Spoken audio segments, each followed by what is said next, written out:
Baakiyalakshmi சீரியலோட upcoming episode என்னென்னு பார்க்கலாம். இங்கே ராதிகா கோபியால் வரக்கூடிய பிரச்சனையெல்லாம் நினச்சி பார்த்து ரொம்பவே மனசு வேதனைப்பட்டுட்டு இருக்காங்க.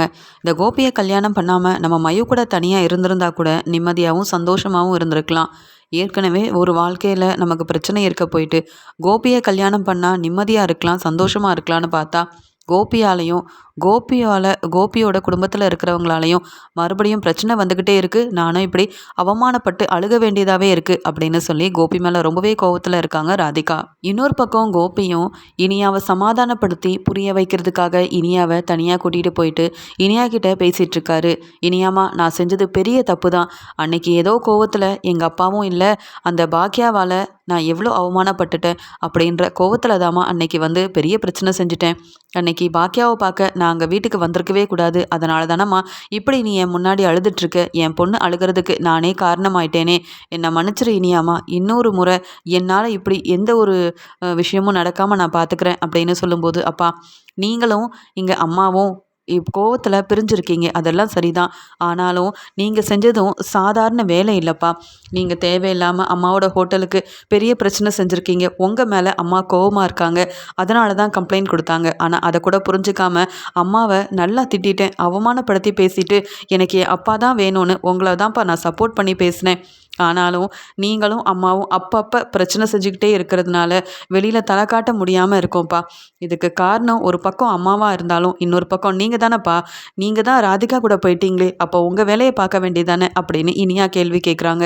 அதுக்குடனே கோபியும், என்ன இனியாமா, உங்கள் அம்மா பாக்கியா பேசுகிறத நம்புற, நான் சொல்கிறத நம்ப மாட்டியா? நான் எதுக்கு பாக்கியாவோட ஹோட்டலில் பிரச்சனை செய்யணும்?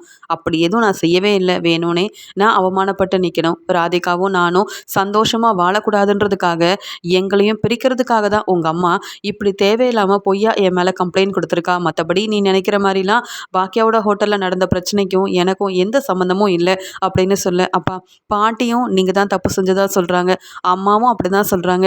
ஆனால் நீங்கள் என்னவோ தப்பே செய்யலைன்னு சொல்கிறீங்க. எதை நம்புறதுன்னு புரியல. ஆனாலும் நீங்கள் ரெண்டு பேரும் செய்கிற பிரச்சனையால் எங்களுக்கு ரொம்பவே அவமானமாக இருக்குது. இனி அப்படி செய்யாதீங்கப்பா. காலேஜுக்கு கூட போக வேண்டாம் அப்படின்னு நினைக்கிற அளவுக்கு நீங்கள் ரெண்டு பேரும் கொண்டு வந்து எங்களை நிப்பாட்டியிருக்கீங்க அப்படின்னு சொல்ல, அதுக்கு உடனே இங்கே கோபி வந்து, அப்படிலாம் நினைக்காத இனியாமா, இனி என்னால் உனக்கு எந்த பிரச்சனையும் வராது. நீ நல்லபடியாக படித்து முன்னேறணும், நல்ல பெரியாள் ஆகணும், நல்ல ஒரு வேலைக்கு போகணும்னு தான் அப்பா ஆசைப்பட்டுட்ருக்கேன். நீ கவலைப்படாதம்மா அப்படின்னு இனியா கிட்ட பேசி புரிய வச்சு இனியாவுக்கு சாப்பாடெல்லாம் வாங்கி கொடுத்துட்டு அப்புறம் இனியாவை பாக்கியாவோட வீட்டுக்கும் கூட்டிகிட்டு போய் விட்டுறாரு கோபி. இன்னொரு பக்கம் வீட்டில் இருக்க ராதிகா கோபி இன்னும் வரவே இல்லை, இவ்வளோ நேரம் ஆகுது. அந்த பாக்கியாவோட வீட்டில் இருந்து வந்த ஜெனியாக இருக்கட்டும் இனியாவாக இருக்கட்டும் நிற்க வச்சு என்னை கேள்விக்கு மேலே கேள்வி கேட்டாங்க, அவமானப்படுத்தி பேசினாங்க. எல்லா பிரச்சனைக்கும் நான் தான் காரணம். எங்கள் பாக்கியாவோட வீட்டில் சந்தோஷம்னு ஒன்று இல்லாமல் போனதுக்கே நான் கோபியோட வாழ்க்கைக்குள்ளே வந்தது தான் காரணம்னு அந்த பேச்சு பேசினாங்க. இதெல்லாம் இந்த இனியா என்னை பார்த்து பேசிட்டு போனா. ஆனால் எனக்கு ஆறுதலாக இல்லாமல் இந்த கோபி அவரோட பொண்ணு தான் முக்கியம்னு அந்த இனியாவை சமாதானப்படுத்துறதுக்காக நினைக்கிறாரே தவிர்த்து இந்த வீட்டில் நான் எவ்வளோ மனவேதனையில் இருக்கேன், எனக்கு உறுதுணையாகவும் ஆறுதலாகவும் இருக்கணும்னு கோபி கொஞ்சம் கூட நினைக்கவே இல்லைல்ல. இன்னைக்கு அந்த கோபி வரட்டும் அப்படின்னு கோபி மேலே உள்ள கோவத்தில் இருக்காங்க ராதிகா. இன்னொரு பக்கம் ராதிகாவோட அம்மா சொல்கிறாங்க, பாத்தியா ராதிகா, உன்னை பற்றியும் குடும்பத்தை பற்றியும் யோசிக்காம அங்கே கோபி மாப்பிள்ள தான் பொண்ணு முக்கியம் தான் அம்மா முக்கியம்னு யோசிக்க போய் தான் அவங்களாலே அவமானப்பட்டு நிற்கிறாரு. ஏன் அவங்க அப்பாவுக்கு செய்ய வேண்டிய சடங்கை கூட செய்ய விடாம தானே அந்த ஈஸ்வரி அம்மா எவ்வளோ பெரிய வேலை செஞ்சுது. ஆனால் இப்போ கூட அந்த வீட்டுக்கு ஒருத்தருக்கு ஏதாவது தேவைன்னா உடனே போய் நின்று அவங்களுக்கு தேவையானதெல்லாம் செஞ்சு கொடுக்கறதே இவருக்கு வேலையாக போச்சு. உன்னை பற்றி கொஞ்சம் கூட கவனிக்க மாட்டேங்கிறாரு. நீ சொல்கிறதெல்லாம் சரிதான் போல. நானும் கோபி மாப்பிள்ளையோட மனசை மாற்றி உங்கள் ரெண்டு பேரையும் சந்தோஷமாக வாழ வைக்கலான்னு பார்த்தேன். ஆனால் இங்கே நடக்கிற பிரச்சனையெல்லாம் பார்த்தா நீ நினைக்கிற மாதிரி தான் நடக்கும் போலையே. மாப்பிள்ளை பாரு, இவ்வளோ நேரம் ஆகியும் உன்னை பற்றி யோசிக்காம இந்த குடும்பத்தை பற்றி யோசிக்காம இன்னும் வீட்டுக்கு வராமையே இருக்காரு அப்படின்னு பேசிகிட்டு இருக்காங்க. அந்த சமயம் கோபியும் வீட்டுக்குள்ளே வர்றாரு. இங்கே ராதிகா அழுதுகிட்டே உட்காந்துருக்காங்க. ஆனால் கோபி எதையுமே கண்டுக்காம அமைதியாக உள்ளே போயிடுறாரு. அப்புறமா இங்கே ராதிகா வந்து கோபி கிட்ட போய் பேச போகிறாங்க. என்ன கோபி, உங்கள் பொண்ணு சமாதானம் ஆயிட்டாளா? ஏன்னா அவ தானே என்னை வந்து திட்டிட்டு போனா, அதனால தான் அவளை ஆறுதல் படுத்தவும் சமாதானப்படுத்தவும் நீங்கள் போயிட்டு வந்திருக்கீங்க அதானே அப்படின்னு கேட்க, என்ன ராதிகா இப்படி சொல்கிற? என் பொண்ணு என்னை பார்க்க வந்திருக்கா, அவளுக்கு என்ன பிரச்சனைன்னு கேட்டு தெரிஞ்சுக்கிட்டு அவளை உண்மையாகவே சமாதானப்படுத்தணும்னு நினச்சி தான் போனேன். இதில் என்ன தப்பு இருக்குது? இதே மயுவுக்கு இப்படி ஒரு நிலைமை வந்தாலும் மயுவுக்கு பக்கபலமாக அம்மாவும் துணையாகவும் நான் இருக்க மாட்டேன்னா என்ன அப்படின்னு சொல்ல, அதுக்கு ராதிகாவும் நீங்கள் இருக்க மாட்டீங்க, இங்கே நான் அழுதுட்ருக்கேன், என்னை பற்றி யோசிக்காமல் என்னை கவனிக்காமல் நம்ம குடும்பத்தை நீங்கள் பார்க்காம உங்கள் பொண்ணு தான் முக்கியம்னு போனீங்களே, இப்போ வரைக்கும் சாப்பிட்டியா ராதிகான்னு என்னை பற்றி ஏதாவது கேட்டிங்களா அப்படின்னு கேட்குறாங்க. அதுக்குடனே கோபியும், மன்னிச்சிடு ராதிகா, நான் ஏதோ கொஞ்சம் குழப்பத்தில் இருந்தேன், இங்கே என் பொண்ணுக்கிட்ட பேசிட்டு வந்ததுக்கப்புறமா தான் இப்போ எனக்கு சந்தோஷமாக இருக்குது, வா ராதிகா சாப்பிடலாம் அப்படின்னு சொல்ல, அதான் உங்கள் பொண்ணு கூட போயிட்டு வந்திருக்கீங்களே, சாப்பிடாமையா வந்திருப்பீங்கன்னு கேட்க, நான் சாப்பிட்டுட்டேன், நீ சாப்பிடு ராதிகா, நானே உனக்கு சாப்பாடெல்லாம் எடுத்து வைக்கட்டுமா அப்படின்னு சொல்ல, போதும் கோபி, நீங்கள் இவ்வளோ நாள் என்னை கவனிக்கிற மாதிரி நடித்தது எல்லாமே போதும், உங்களை நம்பி நான் ஏமாந்து போயிருக்கேன், இங்கே என்னால் மயு படுற கஷ்டத்தை என்னால் பார்த்துக்கவே முடியல, உங்கள் கூட சந்தோஷமாக வாழ்வேன்னு நினச்சி தான் உங்களை கல்யாணம் பண்ணிக்கிட்டு இந்த வீட்டுக்கு வந்தேன். ஆனால் நான் செஞ்ச பெரிய தப்பே அதான். ஏற்கனவே நான் ராஜேஷால் ஒவ்வொரு நிமிஷமும் வேதனையில் தான் இருந்தேன். ஆனால் நீங்கள் வந்ததுக்கப்புறமா நான் சந்தோஷமாக இருக்க போகிறேன் அப்படின்னு ஆசைப்பட்டது எல்லாத்தையும் ஒன்றும் இல்லாமல் செஞ்சுட்டீங்க. இப்போ என்னால் மையவும் ஒரு நல்ல ஒரு வாழ்க்கை இல்லாமல் இருக்கா தெரியுமா? அதுக்கு காரணம் நானாக ஆயிட்டேனே நினைக்கும் போது தான் எனக்கு அவ்வளோ வேதனையாக இருக்குது. உங்களை நான் கல்யாணம் பண்ணியிருக்கக்கூடாது. என்னை பற்றியும் மையோவை பற்றியும் எப்பயாவது நீங்கள் யோசனை பண்ணியிருக்கீங்களா? இல்லை எங்களுக்கு என்ன தேவைன்னு பார்த்துருக்கீங்களா? உங்கள் பொண்ணு வீட்டுக்கு என்ன அந்த கேள்வி கேட்குறா. அது மட்டும் இல்லாமல் ஏதோ பாக்கியா வீட்டில் சந்தோஷமாக இருந்தீங்களா நீங்கள் எல்லாரும், அதை எல்லாத்தையும் ஒன்றும் இல்லாமல் செஞ்சதுக்கு காரணம் நான் உங்கள் வாழ்க்கைக்கு வந்தது தானா? நீங்கள் என்னை கல்யாணம் பண்ணியிருக்கக்கூடாது கோபி. உங்கள் வீட்டில் பாக்கியா கூடயே உங்கள் பசங்களோட நீங்கள் சந்தோஷமாக இருந்திருக்கணும். அதை விட்டுட்டு என் வாழ்க்கையவும் நீங்கள் இப்படி ஒன்றும் இல்லாமல் செஞ்சு அவங்க சந்தோஷத்தையும் ஒன்றும் இல்லாமல் செஞ்சிட்டீங்கல்ல. ஏன் கோபி இப்படி செஞ்சீங்க? என் என் கூட நல்லபடியாக வாழ்வீங்க, என் பொண்ணை நல்லா பார்த்துப்பீங்கன்ற நம்பிக்கையில் தானே நான் உங்கள் கூட வந்தேன். ஆனால் என்னையும் மையோவையும் கண்டுக்க மாட்டேங்கிறீங்க, குடும்பத்துக்கு தேவையானதை செய்ய மாட்டேங்கிறீங்க. நான் நல்லா படிச்சிருக்கேன், நல்ல வேலையில் இருக்கேன், கை நிறைய சம்பாதிக்கிறேன். தனியாகவே என் பொண்ணு மையோ கூட இருந்திருந்தா கூட நானும் மையவும் ரொம்ப நிம்மதியாக இருந்திருப்போம். இப்போ உங்கள் வீட்டு பிரச்சனையே தான் என்னை சுற்றி சுற்றி வருது. அந்த பிரச்சனைக்கு உங்களால் ஒரு முற்றுப்புள்ளி வைக்க முடியல. வந்த ஜெனியும் உங்கள் பொண்ணும் இப்படி என்னை பார்த்து கேள்வி கேட்கும்போது நான் என்ன பதில் சொல்ல முடியும்? நீங்கள் என்னை சந்தோஷமாக வைக்கல. அப்படி இருந்தும் நான் அமைதியாக பொறுமையாக இருக்கேன். ஆனால் உங்கள் பொண்ணு கேட்குற கேள்விக்கெலாம் கூட நான் தலை குனிஞ்சு நிற்க வேண்டியதாக இருக்குது. இன்னும் எவ்வளோ தான் நான் அவமானப்பட்டு நிற்க முடியும்? இதெல்லாம் எனக்கும் மையவுக்கும் தேவையா கோபி அப்படின்னு சொல்லி திட்ட ஆரம்பிக்கிறாங்க. இதில் நீங்கள் செஞ்ச பிரச்சனை வேற. பாக்கியாவோட ஹோட்டலில் அவங்க நல்லபடியாக வருமானத்தை பார்க்கக்கூடாது, பாக்கியா மொத்தத்தில் ஹோட்டல் வச்சு நடத்தக்கூடாதுன்னுட்டு இங்கே ஷெஃப்பை அனுப்பி தேவையில்லாமல் பிரச்சனை செஞ்சு அந்த பிரச்சனையில் வேற நீங்கள் வசமாக மாட்டிக்கிட்டீங்க எல்லா ஆதாரத்தோடையும். இப்போ இந்த இதில் வேற நான் தான் அவமானப்பட்டு நிற்கிறேன். நீங்கள் செஞ்ச பிரச்சனை, நான் தான் உங்களை பிரச்சனை செய்ய வச்சேன் அப்படின்ற மாதிரி எல்லாரும் என்ன தான் தப்பாக பேசிகிட்டு இருக்காங்க. என்ன கோபி இதுக்கெலாம் நீங்கள் பதில் சொல்ல போகிறீங்க? பேசாமல் நம்ம 2 பேரும் பிரிஞ்சிடலாம் கோபி, அதுதான் நல்லது. நீங்கள் உங்கள் வேலையை பாருங்கள். எப்பயும் போல் பாக்கியாவை என்ன செய்யலாம், இல்லை உங்கள் பசங்களுக்கு என்ன செய்யணும், பாக்கியா மறுபடியும் தொழிலை ஆரம்பித்து நல்லபடியாக நடத்தக்கூடாது அப்படின்றதுக்கு என்னெல்லாம் திட்டம் போடலான்னு யோசிங்க. ஏன்னா உங்களுக்கு அதுக்கு தான் நேரம் இருக்குது. என்னையோ இல்லை நம்ம குடும்பத்தையோ நல்லபடியாக நடத்தணும், கவனிக்கணும் அப்படின்றதுக்கு தான் உங்களுக்கு கொஞ்சம் கூட நேரமே இல்லையே. பேசாமல் நீங்கள் தனியாக இருங்க, நான் தனியாக என் பொண்ணை பார்த்துக்கிறேன். அப்போ தான் நான் நிம்மதியாகவும் சந்தோஷமாகவும் இருக்க முடியும், நீங்கள் உங்கள் வேலையை பார்க்க முடியும். உங்களால் இனியும் நான் அவமானப்பட்டு நிற்க முடியாது கோபி அப்படின்னு சொல்லிடுறாங்க. இதை கேட்ட உடனே இங்கே கோபியும், என்ன ராதிகா இப்படி பேசுகிற, நீயும் நானும் பிரியறதுக்காகவா ஆசைப்பட்டு நீ தான் வேணும்னு சொல்லி உன்னை நான் கல்யாணம் பண்ணிக்கிட்டேன், இப்படியெல்லாம் பேசாத ராதிகா, என்னால் இதெல்லாம் தாங்கிக்க முடியாது. என் பொண்ணை பார்த்துட்டு வந்தது பெரிய தப்புன்னு எதுக்காக இப்படி பேசுகிறேன்னு கேட்க, உங்கள் பொண்ணை பார்த்துட்டு வந்தது தப்பு இல்லை கோபி, உங்கள் பொண்ணு என்ன பேச்சு பேசினா, ஆனால் அதெல்லாம் தப்புன்னு இங்கே நீங்கள் உங்கள் பொண்ணுக்கிட்ட எதுவுமே சொல்லலைல்ல.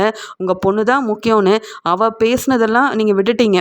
ஆனால் நம்ம வீட்டுக்கு வந்ததையும் அவளுக்கு தேவையானதையும் வாங்கி கொடுத்துட்டுல வந்திருக்கீங்க. ராதிகாவை இப்படி நீ பேசுனது தப்பு இனியான்னு இனியா கிட்ட சொன்னீங்களா அப்படின்னு கேட்க, இல்லை நான் எதுவுமே சொல்லலை. இனியாவை என்னால் எப்படி திட்ட முடியும்? நானே இனியாவை நம்ம கூடயே கூட்டிகிட்டு நம்ம வீட்டிலேயே வச்சுக்கலாமான்னு கூட நினைக்கிறேன். அப்படி இருக்கும்போது இனியா என் பாசமே இல்லாமல் அந்த பாக்கியா கிட்ட வேற இருக்கா. நான் எப்படி இனியா கிட்ட கேள்வி கேட்க முடியும்? இனியா ஏற்கனவே ரொம்ப அழுதுட்டா தெரியுமா? இனி உங்களுக்கும் பாக்கியா அம்மாவுக்கும் எந்த பிரச்சனையும் வரக்கூடாது, எனக்கு வெளியில் வரவே ரொம்பவே அவமானமாக இருக்குது அப்படின்னு சொல்லி ரொம்ப அழுதுட்டா. இனியா அழுத உடனே என்னால் தாங்கவே முடியல ராதிகா அப்படின்னு சொல்லும்போது, அதுதான் கோபி சொல்கிறேன், உங்கள் பொண்ணு அழுதா உங்களால் தாங்க முடியாது, உங்கள் அம்மா அழுதா உடனே ராதிகாவே வேண்டான்னு சொல்லி பாக்கியா வீட்டில் போய் இருந்தீங்க. ஆனால் இப்போ நான் அழுகிறேன், நான் இப்படி உங்களை கல்யாணம் பண்ணிக்கிட்டு இவ்வளோ கஷ்டப்படுறேன் அப்படின்னு என் மனசில் இருக்க எல்லாத்தையுமே சொல்கிறேன். அதை நீங்கள் கண்டுக்க மாட்டீங்க. ஏன்னா உங்களுக்கு நானும் மையமும் முக்கியம் இல்லைல்ல. அதனால தான் சொல்கிறேன், பேசாமல் நீங்கள் இந்த வீட்டை விட்டு போயிருங்க. இல்லை நானும் மையவும் எங்கள் அம்மா கூடயே போயிடுறோம். நீங்களும் நிம்மதியாக இருப்பீங்க, நானும் நிம்மதியாக இருப்பேன். உங்கள் கூட வாழ எனக்கு பிடிக்கவே இல்லை அப்படின்னு சொல்லி ரொம்ப கோவமாக தன்னுடைய முடிவை சொல்கிறாங்க ராதிகா. உடனே கோபியும், நீ என்னை புரிஞ்சுக்காம ரொம்ப கோவத்தில் இருக்க ராதிகா, அதனால தான் இப்படி ஒரு முடிவு எடுத்திருக்க. நீ எனக்கு எவ்வளோ முக்கியமோ, நீயும் மையவும் என் வாழ்க்கையில் இருந்தால் எனக்கு எவ்வளோ சந்தோஷம் இருக்கும், அதே மாதிரி எனக்கு இனியாவும் முக்கியம். இனியாவும் என் பசங்களுக்கும் எனக்கு ரொம்பவே முக்கியம். அவங்களுக்கு தேவையானதெல்லாம் நான் பார்த்து பார்த்து செய்ய தான் செய்வேன். சீக்கிரமாகவே அதையும் நீ புரிஞ்சுப்ப. அதுக்காக என் மேலே உள்ள கோவத்தில் இப்படியெல்லாம் ஒரு முடிவெடுக்காத அப்படின்னு சொல்கிறாங்க இங்கே கோபி. உடனே இங்கே ராதிகாவோட அம்மா கமலாவும் கோபியை பார்த்து கேள்வி கேட்குறாங்க. வேற என்ன மாப்பிள்ளை சொல்கிறது, நான் எப்பயுமே உங்களுக்கு தான் சப்போர்ட் பண்ணியிருக்கேன். ராதிகா செய்கிறது தப்பு, மாப்பிள்ளைய புரிஞ்சு நடந்துக்கும் அப்படின்னு ராதிகா கிட்ட சொல்லிக்கிட்டே இருப்பேன். ஆனால் இப்போ நீங்கள் செஞ்சது பெரிய தப்பு. என் பொண்ணு ராதிகா இங்கே வீட்டில் அழுதுட்ருக்கா. அதுக்கு காரணமே உங்கள் பொண்ணு இனியாவும் அந்த ஜெனியும் தான். வீடு தேடி வந்து ராதிகாவை திட்டிட்டு அவமானப்படுத்திட்டு போனது இனியா. அவளை கேள்வி கேட்டு அவளை பலார்னு வைக்காமல் என்னவோ உங்கள் பொண்ணை கூட்டிகிட்டு போய் அவளுக்கு தேவையானதெல்லாம் வாங்கி கொடுத்து சமாதானப்படுத்தி பாக்கியாவோட வீட்டில் விட்டுட்டு வந்திருக்கீங்க. ஆனால் ராதிகா அழுதுட்ருக்காளே, ராதிகா சாப்பிட்டாளா, அவளுக்கு என்ன தேவை, அவள் எதுக்காக இவ்வளோ மனவேதனையாக இருக்கான்னு அவளை பற்றி யோசனை பண்ணியிருந்தா நீங்கள் ராதிகாவில் வெளியில் கூட்டிகிட்டு போயிருக்கணும். அவளுக்கு தேவையானதை வாங்கி கொடுத்து ராதிகாவை தானே நீங்கள் சமாதானப்படுத்தியிருக்கணும். இப்போ கூட இங்கே மயுவை பற்றியோ ராதிகாவை பற்றியோ நீங்கள் யோசிக்கவே இல்லை. உங்களுக்கு உங்கள் பொண்ணு, உங்கள் பசங்க, உங்கள் அம்மா இவங்க தான் முக்கியம். மற்றபடி பாக்கியா ஹோட்டல் வச்சு நடத்தக்கூடாது, அவளை அவமானப்படுத்துறதுக்கு ஏதாவது செய்யணும், இதை பற்றி தான் யோசிக்கிறீங்க. வேறு எதுக்கு ராதிகா அவங்க கூட வாழணும்? ராதிகா எடுத்த முடிவுலையும் எந்த தப்பும் கிடையாது மாப்பிள்ள. நான் தான் ராதிகாவை இத்தனை நாள் தப்பாக புரிஞ்சுக்கிட்டேன். மாப்பிள்ள கொஞ்சமாவது ராதிகாவை புரிஞ்சுக்கோங்க. அப்படி இல்லைன்னா ராதிகாவும் மையவும் பேசாமல் என் கூடயே வந்துடட்டும். நீங்கள் உங்கள் வேலையை பார்த்துக்கிட்டு தனியாகவே இருங்க. ராதிகா எடுத்த முடிவு தான் சரின்னு எனக்கும் தோணுது அப்படின்னு சொல்கிறாங்க ராதிகாவோட அம்மா. இதை கேட்ட உடனே கோபியும் இங்கே ரொம்ப கோவமாக கமலாவை பார்த்து, என்னத்தை நீங்கள் இங்கே ராதிகா பேசுகிறது தப்பு, அவளுடைய முடிவு தப்புன்னு சொல்லி ராதிகாவுக்கு எடுத்து சொல்வீங்க, எனக்கு சப்போர்ட் பண்ணி பேசுவீங்கன்னு பார்த்தா நீங்களும் ராதிகா கூட சேர்ந்துக்கிட்டு இப்படி பேசிகிட்டு இருக்கீங்க அப்படின்னு கேட்குறாங்க. அதுக்கு உடனே ராதிகாவோட அம்மா சொல்கிறாங்க, வேறு என்ன மாப்பிள்ளை சொல்கிறது, நீங்கள் என்னென்ன செய்கிறீங்களோ அதுக்கு நான் சப்போர்ட் பண்ணுறேன். ஆனால் ராதிகாவை பற்றி யோசிக்காமல் எப்பயுமே பாக்கியா வீட்டில் உள்ளவங்களுக்கே நீங்கள் சப்போர்ட் பண்ணிகிட்ருக்கீங்க. உங்களுக்கு பாக்கியா ஹோட்டல் வச்சு நடத்துறது பிரச்சனை, அதனால ஏகப்பட்ட பிரச்சனையை பாக்கியாவுக்கு செய்யணும்னு நினைக்கிறீங்க. அது உங்கள் விருப்பம், நீங்கள் என்ன வேணாலும் செஞ்சுக்கோங்க. அதுக்குன்னு என் பொண்ணையும் மையவையும் கவனிக்காமல் அந்த இனியாவை தலையில் தூக்கி வச்சு கொண்டாடுறதெல்லாம் என்னால் ஏற்றுக்கவே முடியாது. வீட்டுக்கு வந்த இனியா ராதிகாவை அந்த பேச்சு பேசிட்டு போயிருக்கா. உங்கள் பொண்ணுன்னு கூட பார்க்காம அவள் செஞ்ச தப்புக்கு ராதிகா சொன்ன மாதிரியே அந்த இனியாவை பலார்னு வச்சுருந்தீங்கன்னா மறுபடியும் இப்படி ராதிகாவை இனியா அவமானப்படுத்தி பேச மாட்டா. நீங்கள் உங்கள் பொண்ணுக்கு சப்போர்ட் பண்ணி ராதிகாவை கண்டுக்காமல் இருக்கிறதெல்லாம் பார்த்துட்டு என்னாலையும் சும்மா இருக்க முடியாது. அதனால தான் ராதிகா எடுத்த முடிவில் எந்த ஒரு தப்பும் இல்லைன்னு சொன்னேன். இப்படியே போனால் நானே என் பொண்ணையும் என் பேத்தி மயுவையும் கூட்டிகிட்டு போயிடுவேன் மாப்பிள்ள. அப்புறம் நீங்கள் தனியாக இருக்க வேண்டியதாக போயிடும் அப்படின்னு சொல்கிறாங்க கமலா. உடனே ராதிகா இங்கே வந்து கோபியை பார்த்து ரொம்ப கோவமாக எதுவுமே பேசாமல் இருக்காங்க. உடனே இங்கே கோபி புரிஞ்சுக்கிறாரு, நாம் இங்கே ராதிகா இல்லைன்னா தனியாக இருக்கவே முடியாது அப்படின்னு சொல்லும்போது இங்கே வந்து கோபி மெதுவாக சொல்கிறாரு, சரி ராதிகா நீ என்ன சொல்கிறியோ அதையே நான் கேட்குறேன். ஆனால் அதுக்காக நீயும் நானும் பிரிஞ்சிடலாம் அப்படின்ற முடிவு மட்டும் எடுக்காதுன்னு சொல்ல, அதுக்குடனே ராதிகா சொல்கிறாங்க, வேறு என்ன கோபி சொல்ல, உங்களுக்கு பிஸ்னஸ் இல்லாமல் என்ன செய்யன்னு நீங்கள் நிற்கும்போது லோன் வாங்கி கொடுத்து அங்கே இங்கேன்னு கடன் வாங்கி உங்களுக்கு பிஸ்னஸ் ஆரம்பித்து கொடுத்தேன். நல்லபடியாக பிஸ்னஸை நடத்தி லாபத்தை கொண்டு வந்து என்கிட்ட கொடுப்பீங்கன்னு பார்த்தா நம்ம குடும்பத்துக்குன்னு இப்போ வரைக்கும் பெருசாக எந்த ஒரு செலவும் செஞ்சதில்லை. நான் நல்லா படித்து வேலை பார்க்குறதால நான் சம்பாதிக்கிற பணத்தை தான் குடும்பத்தை வச்சு பார்த்துட்ருக்கேன். அப்படி இருக்கும்போது அவங்க பசங்களுக்கு மட்டும் எல்லாத்தையுமே பார்த்து செய்கிறீங்க. நீங்கள் சம்பாதிக்கிற பணத்தை உங்கள் பொண்ணு இனியாவுக்கு நீங்கள் செலவு செய்யணும்னு நினைக்கிறீங்க. ஆனால் எனக்கும் மையவுக்கும் பெருசாக எந்த செலவும் செய்ய மாட்டேங்கிறீங்களே. அப்புறம் நான் கேள்வி கேட்க தானே செய்வேன் அப்படின்னு சொல்ல, அதான் ராதிகா இனி நீ என்ன சொன்னாலும் கேட்குறேன் அப்படின்னு சொல்கிறாரு கோபி. அதுக்கூடனே இங்கே ராதிகா சொல்கிறாங்க, இனி உங்கள் பொண்ணு இனியா உங்களை பார்க்க இந்த வீட்டுக்கு வரக்கூடாது. உங்கள் பொண்ணு இனியா கிட்ட மட்டும் இல்லை, உங்கள் பசங்க செழியன் எழில்னு யாருக்கிட்டேயும் நீங்கள் பேசக்கூடாது. அம்மா பாசம்தான் பெருசுன்னு நினச்சிங்கன்னா இப்போவே நீங்கள் இந்த வீட்டிலேருந்து போயிருங்க. இனி என் அம்மா முக்கியம், என் பசங்க தான் முக்கியம்னு பாக்கியா வீட்டு பக்கமே நீங்கள் போகக்கூடாது. ஒழுங்காக நான் தான் முக்கியம், நம்ம 2 பேரும் பிரிய வேண்டாம்னு நினச்சிங்கன்னா உங்கள் வேலையை மட்டும் பார்த்துக்கிட்டு என்னையும் மையவையும் நல்லபடியாக கவனிச்சுக்கோங்க.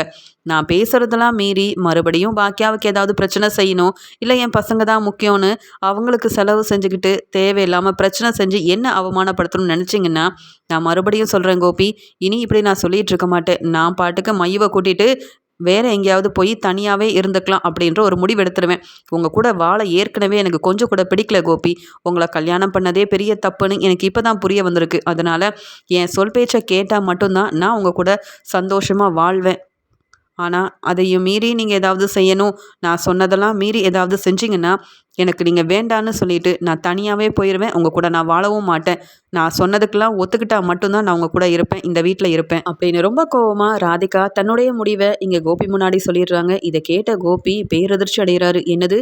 என் பொண்ணு இனியாகிட்டயும், என் பசங்ககிட்டயும் பேசக்கூடாதா? இத எப்படி என்னால ஏத்துக்க முடியும்? ஆனா, இதெல்லாம் நான் செய்யலனா ராதிகா கூடயும் சந்தோஷமா வாழ முடியாதே! என்ன செய்யன்னு தெரியலையே! அப்படின்ற மாரி யோசிக்கிறாரு கோபி.